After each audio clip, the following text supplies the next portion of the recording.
YouTube Nation, what is up? Eagles Truth here with you. All right. Just got out of work. I rewatched the game. And, well, I didn't watch the whole game. I didn't watch the defense. And that's where, like, 80% of our, maybe even 90% of our issues lied. But I watched all of the offense. And I just fast forward to when we got the ball back, right? I came away after rewatching the offense. I came away feeling good. No, we weren't super explosive. There was no 50-yard touchdowns. We weren't throwing 25, 30 yards downfield and, big plays like crazy. No. But man, were we efficient. We were just efficient. Now, there was penalties. But even when we got 2nd and 18, 2nd and 20, 2nd and 17, a lot of the times we overcame them. There was still a little bit of small ball being played. When I mean small ball, I mean just, wide receiver bubble screens and just passing along the line of scrimmage, which usually drives me crazy, especially when we have A.J. Brown. When we have A.J. Brown, Devontae Smith, Dallas Goedert, Jahan Dotson, I can't never say his name, Jahan Dotson, that offensive line, Jalen Hurts and Saquon, I'm like, you got Pro Bowlers everywhere, and we're playing small ball? What the? Attack downfield, you know what I mean? So it usually drives me crazy. But so there was still a little bit of small ball. But for the most part, I just came away feeling like we were efficient. I feel like Jalen Hurts played much better. Much better. Now, not perfect. Obviously, the decision at the end. The decision at the end to throw 40-some yards downfield when you only need 15 and 20 yards, you got 27 seconds and a timeout. You only need about 15, 20 yards to get in Jake Elliott range to win the game anyway, despite all you did to try to lose it in the last minute and a half. So that was obviously a really bad decision. And it deserves criticism because that was stupid. And he wasn't perfect despite that either. He escapes the pocket way too early. Man, there's times he runs out of the pocket when he doesn't need to. If you watch the All-22, if he just stays there, I think there was Smith or I don't know which receiver it was, but there was someone coming open on a dagger route.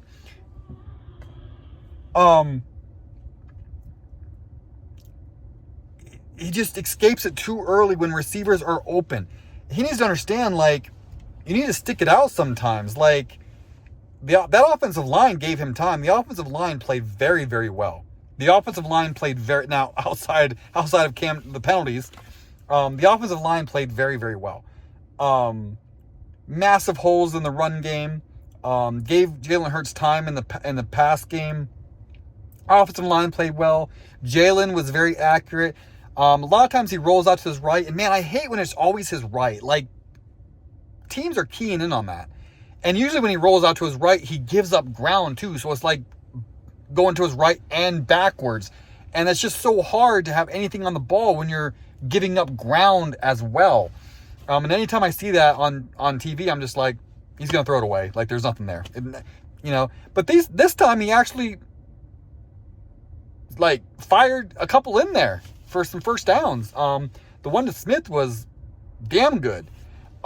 He was accurate. Jalen Hurts was accurate. Not perfect. Like I said, the decision at the end, and he escapes the pocket a little too soon and therefore misses open receivers. Sometimes he waits for receivers to be wide open, and it's the NFL. Open in the NFL is a different animal than open in college and high school and everything else. Receivers are open. By NFL standards, they're open. You got to hit them.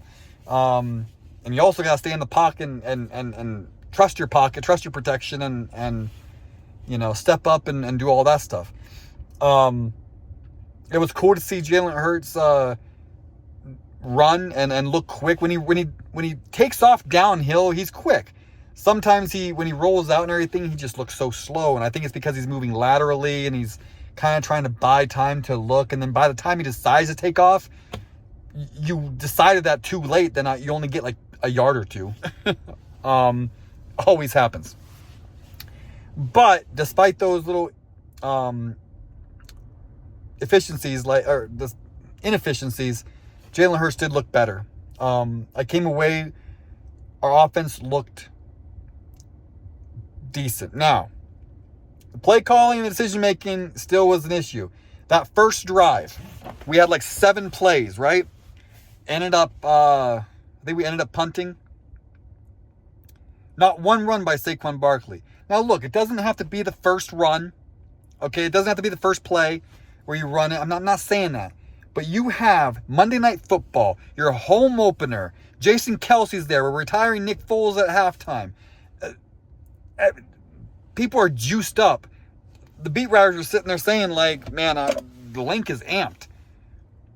1 7 or 8 yard run, which is like nothing, right? It's mediocre. It's whatever. You know, it's a nice play on first down. Don't get me wrong, but it's nothing. Like, it's not like a 50-yard run or anything. But a 7 or 8 yard run by Barkley, that would have gotten people fired up. Momentum is a real thing in football. Get it behind you early. Build up that electricity early, you know, and feed off that. All you do is hand it to Barkley. You know, I couldn't believe they did not one run on the first. I couldn't believe they weren't going to take advantage of that. Take advantage of that ace, that momentum ace that you have in your pocket right there. Hand it off. Unless he loses yards or something like that, like, people are going to go ape shit. So I just thought that was a fundamental miss. Second drive, we started giving to Barkley. He got like 40 yards on like 4 carries. It was ridiculous. It was like 9 yards, 10 yards, 11 yards. It was like, Jesus, right? And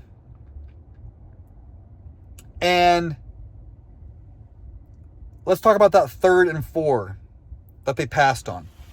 I do not mind them passing the ball there if you're not going to go for it on 4th down. But it was incomplete, and they decided to go for it on 4th down anyway, on 4th and 4. That's what pissed me off. I'm like, if you knew you were going to go for it anyway, because you didn't pick up any yards, it was an incomplete pass, right? And you're still going to go for it. So that told me you knew you were going to go for it on 4th down, unless you got a sack or something, right? If that's the case, why didn't you run with Barkley? Because either A, he picks it up. He likely picks it up the way he was running on that drive. Or B, he gets 2-3 yards. Now it's 4th and 2, 4th and 1. You know what I mean? It's an easier 4th down to go for. Just a fundamental weird thing there. You know? I don't mind the pass if you weren't going to go for it. But that was just a small little fundamental thing that's like, come on. Me personally, I would kick the field goal. You'd have been leading 3-0. Take the points. Lord knows if we'd have had the points, we'd have been up 6 in field goal range to kick a field goal to go up 9. Who cares if Atlanta scores a touchdown? It's a 2-possession game. Take the points.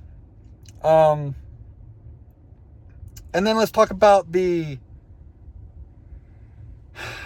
second. Let me talk about this last decision. All right. 3rd and 3. I would have ran it twice. Either if Barkley gets it, cool. If he doesn't, I'd have went for it on 4th down, either with Barkley or a tush push, depending on if we're a yard and a half or shorter or where we are, right? And if you don't get it, that's the worst case scenario, right? You went for it twice, you don't get it. Okay, you bled the clock 40 more seconds. So Atlanta would have 50 seconds, no timeouts, on their own like 9 or 8 or 7 yard line. They would have to go like 92, 93 yards. A field goal will not beat you. It will only tie you. And you got to think, that's going to change Atlanta's mindset, right? They're going to be like, man, ain't no way we're going to go like 90-some yards in 50 seconds. Let's try to get this field goal. You know, they would be playing for the field goal. And then plus, like, Barkley's going to get at least 1.5 yards, you would think. Now you're in tush-push territory and on 4th down. So, yes, I know the pass was there. The play call worked. Barkley should have caught it. I get all that. So I'm not super mad at it. But I would have just... You got to think ahead.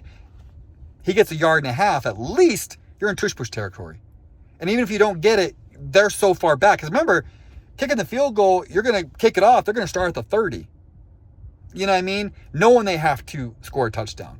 It's just it's a psychological thing. And I want to end it with this. We only have 3 offensive drives in the second half. Field goal, touchdown, field goal. And that last field goal was us chewing clock Like, we weren't actually trying to score a touchdown. It was not, it would have been nice, don't get me wrong, but like so that's kind of like with an asterisk beside it. We did well. And we held the ball so long. That is our recipe to beat the Saints. I don't think we're going to beat the Saints, but that is our recipe. How we played the second half. Now, they got to be touchdowns. At least most of them. They can't be field goals. But that is how we beat the Saints. Ball control offense, shorten the game, wear them down. Don't try to win a 41-38 game. We will not win. That ball control offense. That's what gives me just a sliver of hope if we can do that against the Saints. All right, guys. I'm out. I'm in front of Golden Corral. Wife's going to get mad at me. She's waiting for me to get in there like, what? Where the hell is he? All right. Love you guys. Peace out.